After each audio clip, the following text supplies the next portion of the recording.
Hello. In one of my previous videos, I have done a touch-up of one of the assets I have made for the project of Yandere simulator. Having not put much effort into the work, I now have a couple of items with my signature that show a rather unpresentable texture and detail. Since those items are not going anywhere, I have decided to do another touch-up. In this video, I will demonstrate the process of fixing the old models and completely retexturing them. I'll take these speakers and start with the wide one. Let's observe the topology and UV unwrap. It has uneven textile density, it's unoptimized, and some of the larger elements lack detail. I will re-unwrap the model, but before I can get to it I need to edit the geometry. I'll try to rearrange the front panel.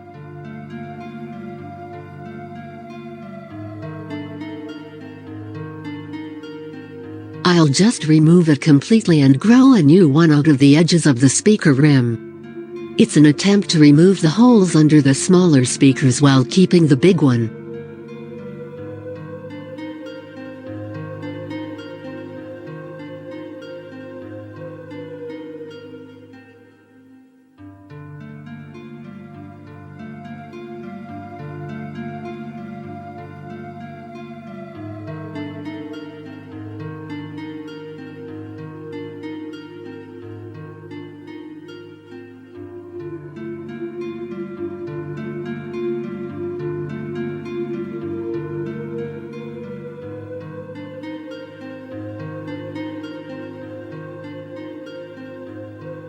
Unfortunately, I had underestimated the design and realized that I can't go on without cutting a hole for a speaker at the top. It goes too deep and crosses the surface of the plane. And I have no intentions of flattening the speaker itself, it's perfect. There is no point in wasting time to win a couple of polygons. In the end, none of that really matters as the asset itself is already pretty lightweight. Don't repeat this mistake. Next edit is the bottom speaker. I want to add more detail to it since it's the most visible element of the model.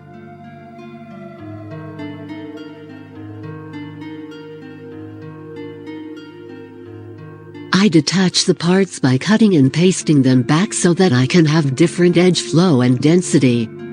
Here I add edges to the rim with the option to preserve curvature on. This will make it look less blocky.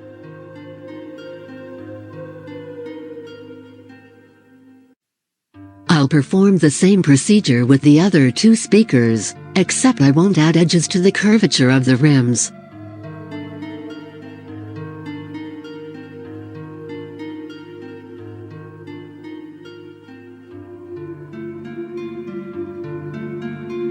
I can reduce the number of polygons in the mesh of the diaphragm and dust cap without losing in quality. I will demonstrate a technique that works well for radial and conical geometry.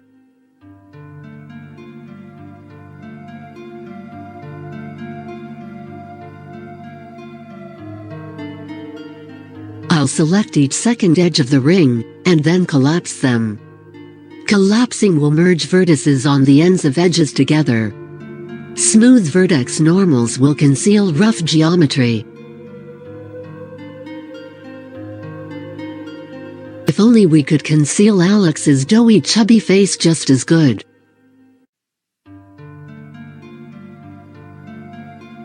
Speaking of chubby faces, after Yandere simulator is done there are not many other prospects for Alex and Mulberry. However, they are both more than qualified to represent a French multinational tire manufacturer. And they won't even have to wear a costume.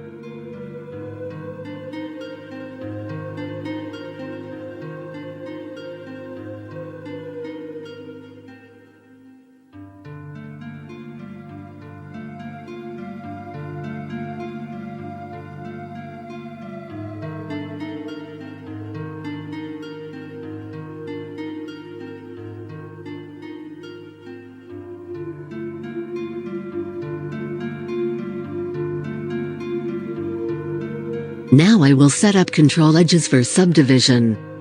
I can use edge weighting, but that's not what I need. Some may wonder, why would I need to subdivide the mesh? No, I won't be baking a normal map, but I will bake curvature, and I want it to be nice.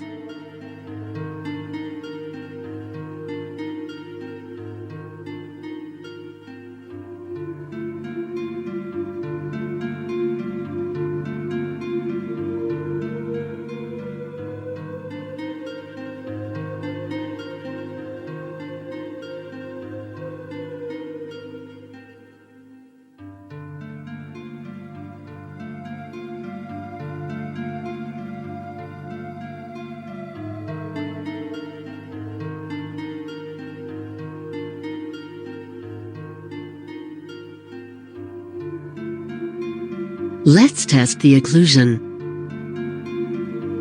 I set the layer to luminous amount so that it emits light instead of absorbing and reflecting from the environment. It's a trick to make the black and white layer more convenient to look at. You could set it to color, but I don't find that representative of the result enough.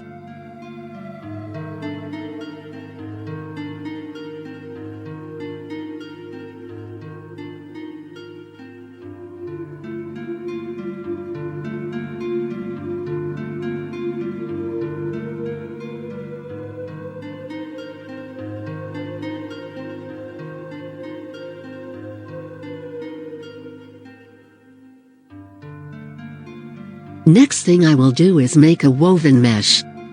I have seen a pretty design for a speaker with a woven mesh cover on the diaphragm. I know a little bit more than nothing about these things, but one thing I know for sure: I liked how it looked, and so I will incorporate that concept in the model. It's pretty simple. The method requires the mesh to conform to the surface of the speaker diaphragm. First I'll model the individual pieces and then multiply them, forming an array.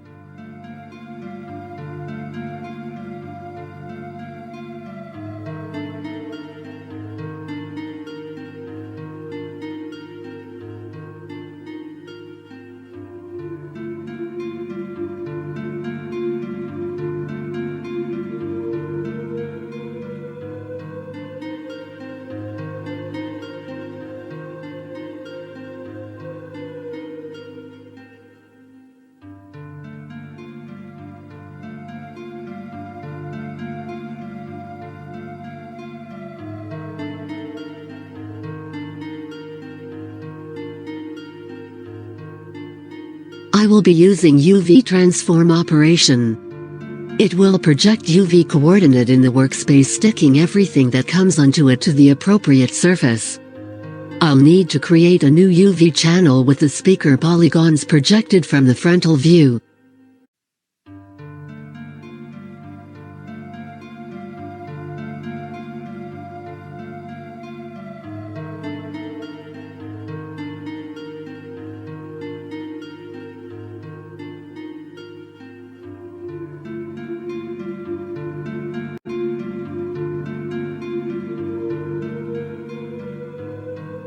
I won't relax the UV island, it's unnecessary.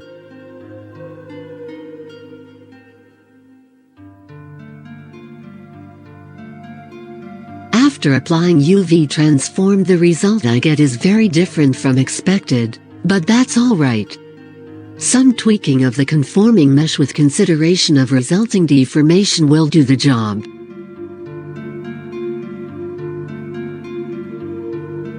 First I'll make woven mesh into a procedural item.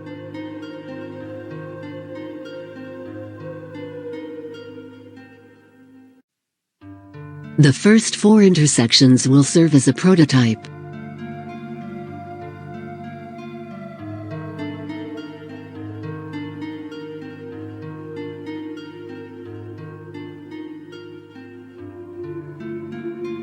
After measuring the size and using it as offset, I get a seamless and even pattern.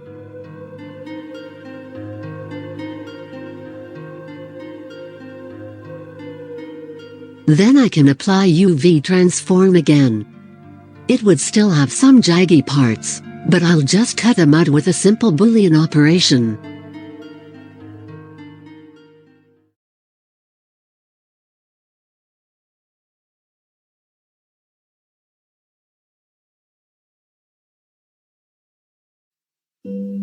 Now it's time to do the unwrapping.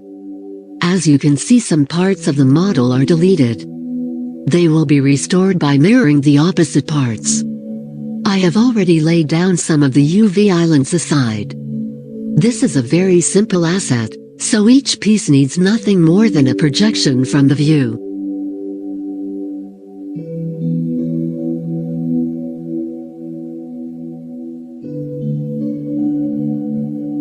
I'll straighten up some of the islands. Straight is best.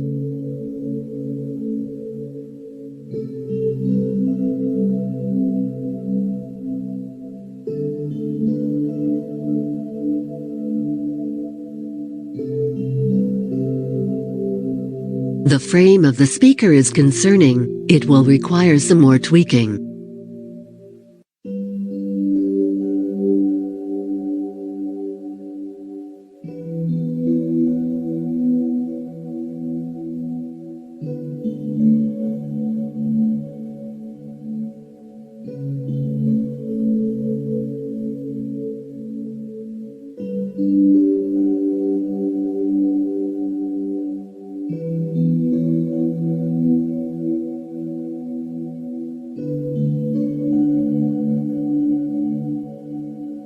To bring things together, I'll sample texel density from one UV island and apply it to everything else.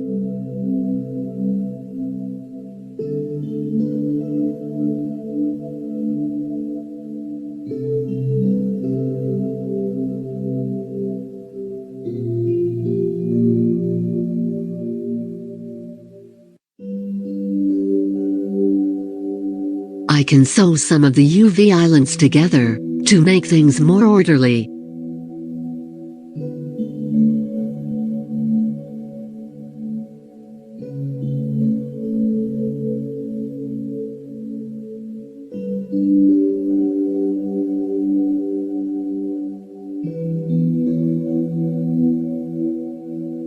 You know, Alex could try his luck at acting. He's already pretty expressive and passionate. Some theatrical classes won't hurt him.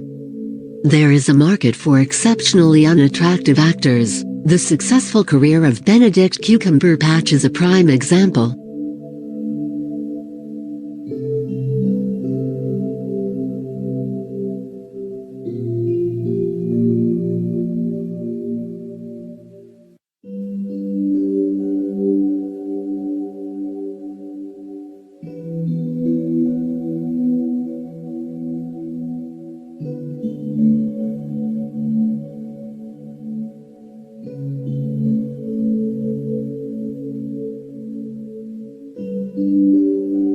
After running the packing tool, I'll adjust the placements of the polygons on UV coordinates.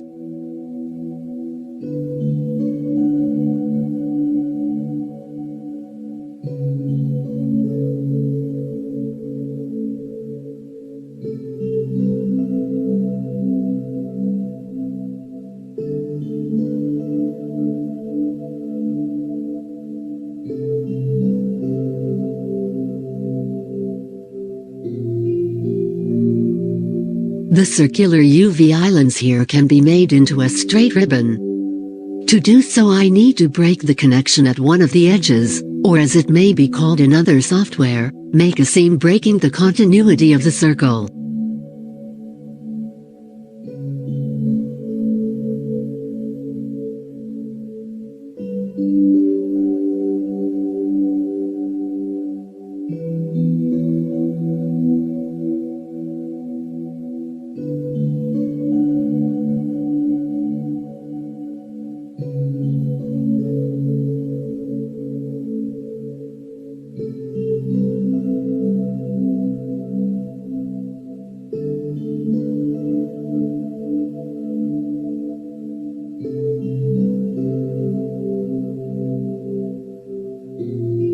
After placing all the parts on the UV coordinates, I get waist expanse in between the patches, just like inside Mulberry's stomach.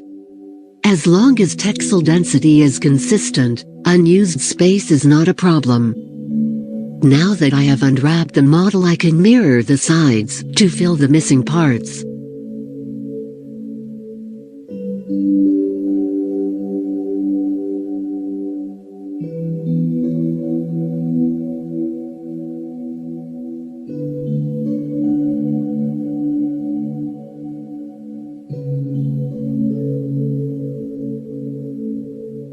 Let's take a look at ambient occlusion. Do not mistake it for occlusion layers I have mentioned earlier. These are different things.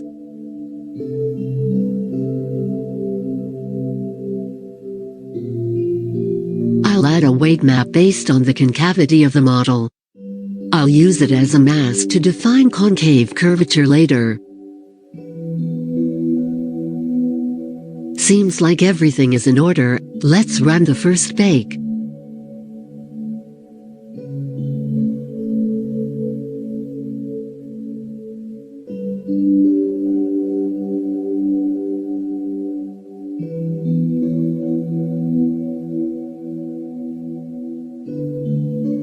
It looks alright for the most part.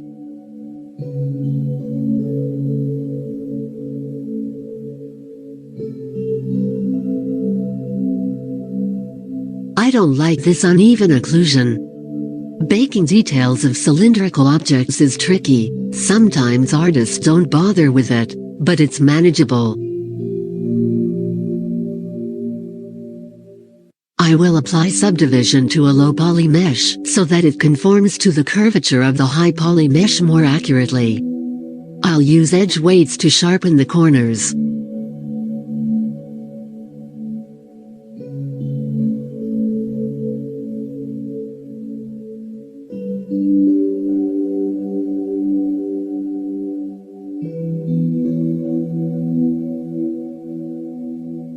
Nice and smooth. It won't affect the unwrap in any way. There is nothing to worry about. Now I get a clean bake of ambient occlusion.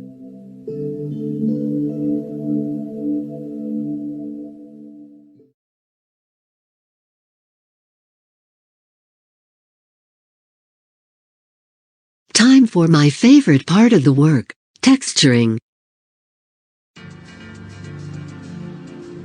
I'll set the viewboard to the base color, since this will be the only material channel I'll be working with. I have already made a texture group to see how ambient occlusion and concavity maps look in Substance Painter, but I'll make it one more time for your entertainment.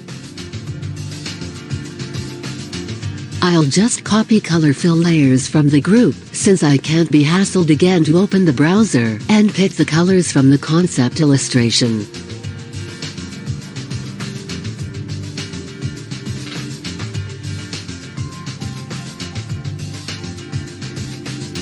These are the kind of colors you often find in sketchy collaboration palettes of big makeup brands with beauty bloggers of the day. Since I don't need the fill layer to be applied uniformly all over the mesh, I'll apply a black mask. It will conceal the layer. With the mask selected and active, I'll use Polygon tool to highlight the surface where the color should be shown.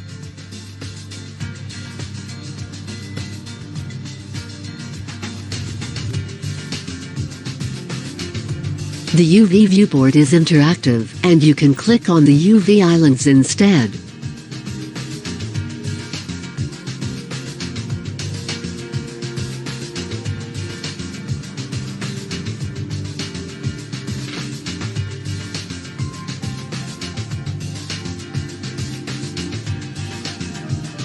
I'll add another fill layer of dark color. It will be used for the frames and dust caps.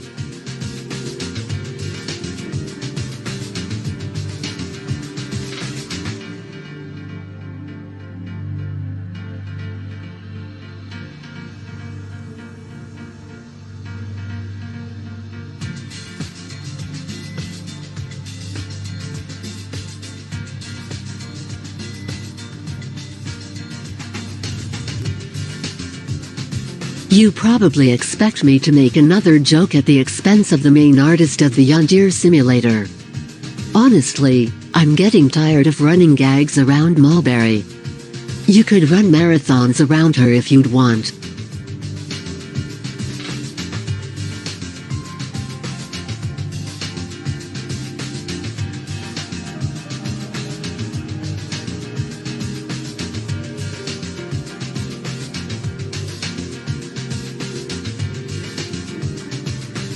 Another color for the diaphragms, and one for the tiny tablet at the top.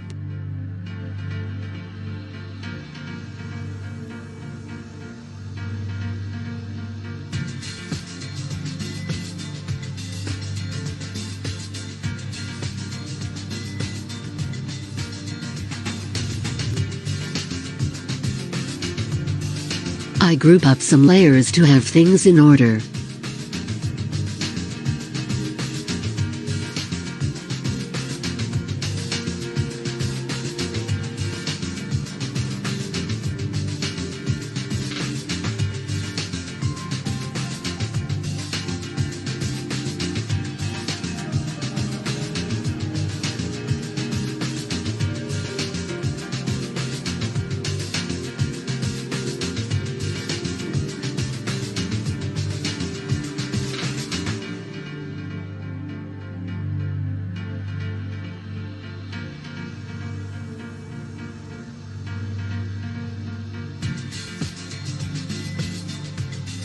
Now it's time to apply baked textures.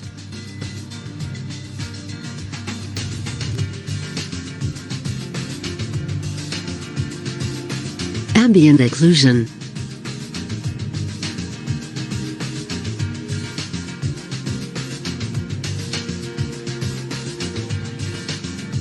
The texture layer will be set to multiply. This map alone adds a noticeable amount of detail and depth to the look of the asset.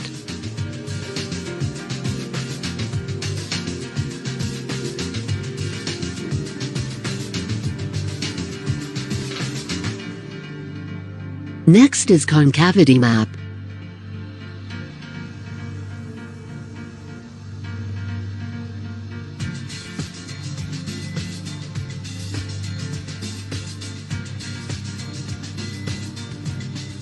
The texture layer will be set to lighten mode with a dark mask. I don't need this map to be applied uniformly all over the place. For that, I'll paint over the mask with a soft brush. Soft and subtle, like Alex's abdominal muscles.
Alright, all the maps and colors are in place, but it's not over yet.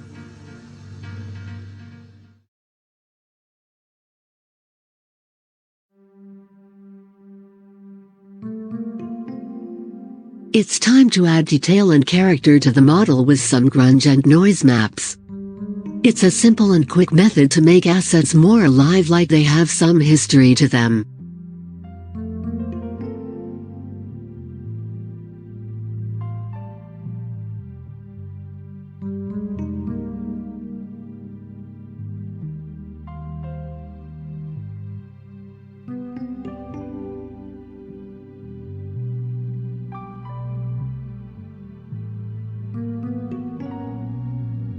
Grunge will be set to screen mode with intensity lower to a minimum. It will lighten the overall color of the texture, but it's not a problem.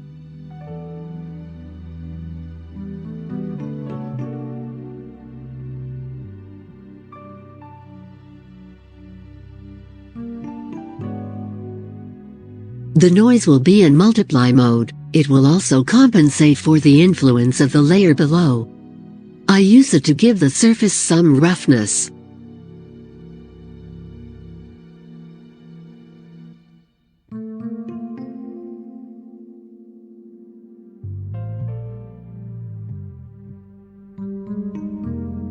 Next is the frontal panel. Things work a little bit differently here.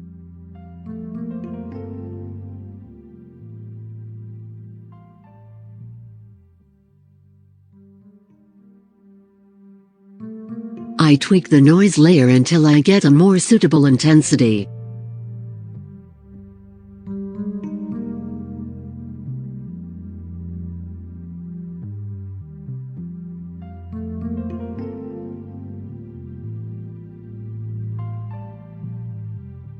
There is no need for grunge or anything else because it already has a good amount of occlusion going on. Smaller speaker diaphragms look a bit too plain for my liking. Let's add some pattern to it.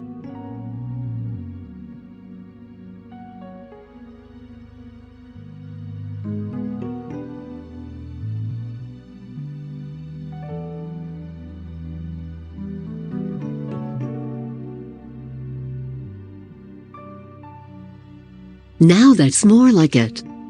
The same workflow will be applied to the standing speaker.